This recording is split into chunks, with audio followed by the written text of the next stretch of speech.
Assalamualaikum warahmatullahi wabarakatuh. Perkenalkan, nama saya Firmansyah Arya Saputra dengan nomor NPM 2306157500.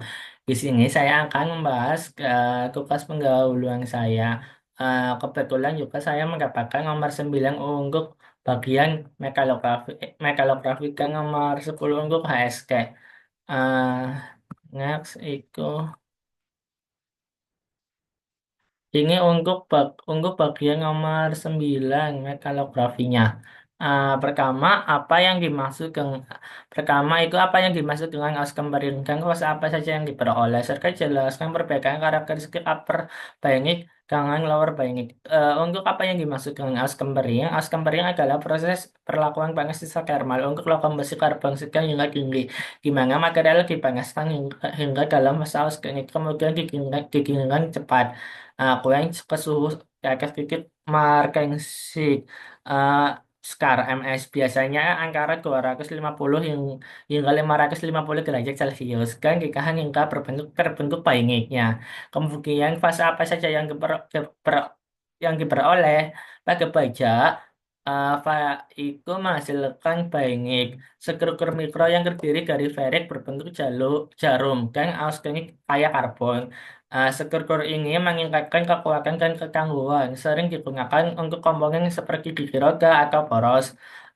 Pada besi tuang, untuk besi tuang itu terutama pada besi tuang ngegular as kemarin itu menghasilkan aus ferrik.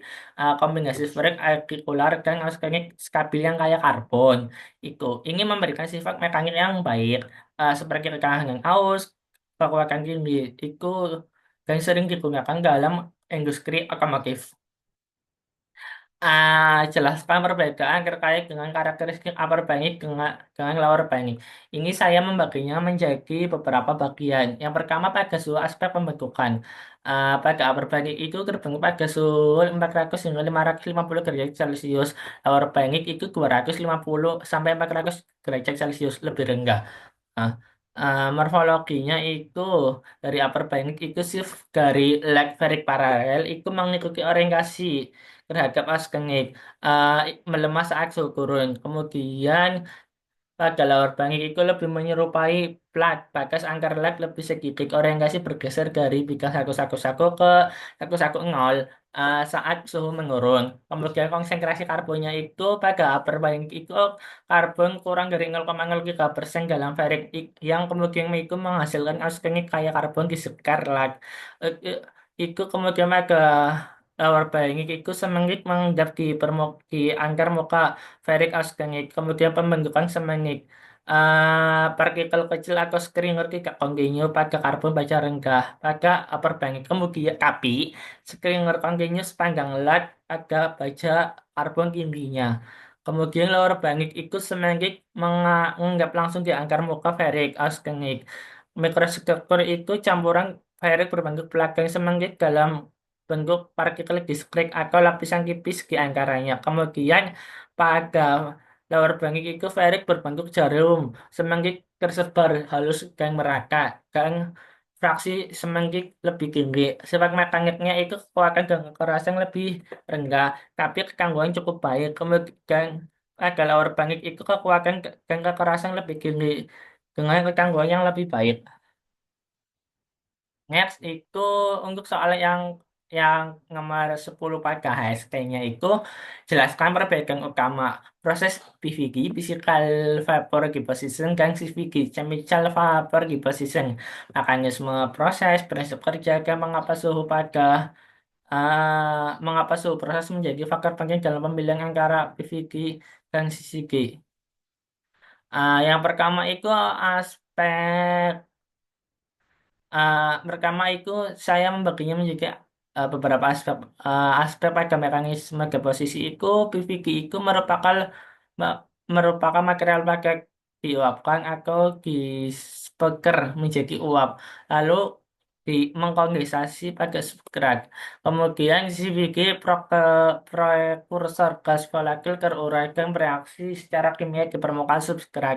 Kemudian sumber materialnya target pada padat, logam, paduan keramik, Untuk CVK itu prekursor gas volatil halida metal organik Inggris laju ke posisi 1 hingga 1000 nanometer per menit, si CVK 1 hingga 10.000 nanometer per menit, suhu substrat 20 hingga 500 derajat Celcius, 200 hingga 1600 derajat Celcius, tekanan operasi tekanan operasi sekian. Kemudian sampai dengan biaya keamanannya itu lebih mahal, lebih mahal VVK dibanding CVK. Next itu mekanisme prosesnya. Pada mekanisme prosesnya itu PVD itu melibatkan proses fisika gimana material plastik seperti logam, bagong, atau keramik diuapkan menggunakan metode seperti thermal evaporasi atau sputtering. Material tersebut menjadi uap dalam ruang vakum lalu mengambung pada substrat membentuk lapisan tipis tanpa reaksi kimia. Kemudian CVD itu menggunakan gas prekursor volatil yang memberikan dekomposisi thermal atau reaksi kimia pada permukaan substrat. Membentuk lapisan padat produk samping berupa gas akan dikeluarkan dari sistem varian seperti PEVD dan MOCVD, memungkinkan penurunan suhu operasi dan fleksibilitas lebih tinggi pada permukaan pada substrat pekat suhu. Kemudian next, prinsip kerjanya. Ah, CVD itu melibatkan reaksi permukaan di mana gas prekursor itu diurai menjadi spesies aktif yang kemudian berikatan secara kimia dengan substrat. Proses ini menghasilkan lapisan tipis yang sangat konformal yang ideal untuk lapisan struktur dengan geometri rumit. Kemudian PVD bekerja berdasarkan prinsip kondensasi uap. Fisik tanpa reaksi kimia, uap material dikondensasi langsung pada substrat membentuk film dengan tingkat kemurnian yang sangat tinggi. Kemudian untuk mengapa suhu proses menjadi faktor penting dalam pemilihan antara PVD dan CVD? Bro, untuk PVD itu beroperasi pada suhu substrat yang relatif rendah. PVD itu cocok untuk substrat yang sensitif terhadap panas seperti kaca atau polimer. Namun renggangnya suhu itu membatasi difusi permukaan dan memengaruhi densitas morfologi lapisan. Kemudian untuk CVK itu memerlukan suhu yang lebih tinggi lagi, 200 hingga 1600 untuk mengaktifkan dekomposisi gas dan mempercepat pertumbuhan film. Kondisi suhu ini menghasilkan lapisan yang lebih padat dan kristal, namun membuka substrat dengan ketahanan thermal yang tinggi. Next itu ini untuk referensi saya. Next, nah, terima, ini terima kasih. Mohon maaf apabila ada kesalahan. Assalamualaikum warahmatullahi wabarakatuh.